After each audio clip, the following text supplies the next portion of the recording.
Hi friends, എല്ലാവരും football world കപ്പിന്റെ ഒരു ആവേശത്തിലായിരിക്കും അല്ലെ? 23ാമത് ഫിഫ വേൾഡ് കപ്പ് ഫുട്ബോൾ ടൂർണമെന്റിന് ഇതാ തുടക്കം കുറിക്കുകയാണ്. അപ്പൊ ഇതിൽ 39 ദിവസങ്ങൾ 104 മത്സരങ്ങൾ, ലോകം കാൽപന്തിന് പുറകെ. 2022 ഖത്തർ ലോകകപ്പിൽ 64 മത്സരങ്ങളാണ് ഉണ്ടായിരുന്നത്. അതുകൊണ്ട് തന്നെ 100-ൽ കൂടുതൽ മത്സരങ്ങൾ നടക്കുന്ന ആദ്യത്തെ ലോകകപ്പാണ് ഇത്. 3 രാജ്യങ്ങളിലാണ് ഇത്തവണ ലോകകപ്പ് വേദിയാകുന്നത്. 3 രാജ്യങ്ങളിൽ എന്ന് പറയുമ്പോൾ അതിൽ 16 നഗരങ്ങൾ ഉൾപ്പെടുന്നു. 11 USA-യിലും 3 മെക്സിക്കോയിലും 2 കാനഡയിലുമാണ് ഇത്തവണ വേദിയായി ഒരുങ്ങുന്നത്. 48 ടീമുകൾ മത്സരിക്കുന്ന ആദ്യത്തെ ലോകകപ്പാണിത്. 1998 മുതൽ 2002 വരെ 32 ടീമുകളാണ് ലോകകപ്പിൽ മത്സരിച്ചിരുന്നത്.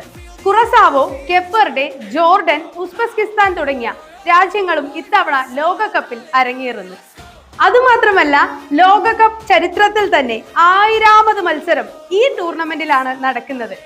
ആ ഒരു ചരിത്ര നേട്ടം ലഭിച്ചിരിക്കുന്നത് തുണീഷ്യ ജപ്പാൻ മത്സരത്തിനാണ്. അപ്പൊ ഇനി നിങ്ങൾ കമന്റ് ചെയ്യൂ, മെക്സിക്കോ എത്രാമത്തെ തവണയാണ് ലോകകപ്പിന് വേദിയാകുന്നത്?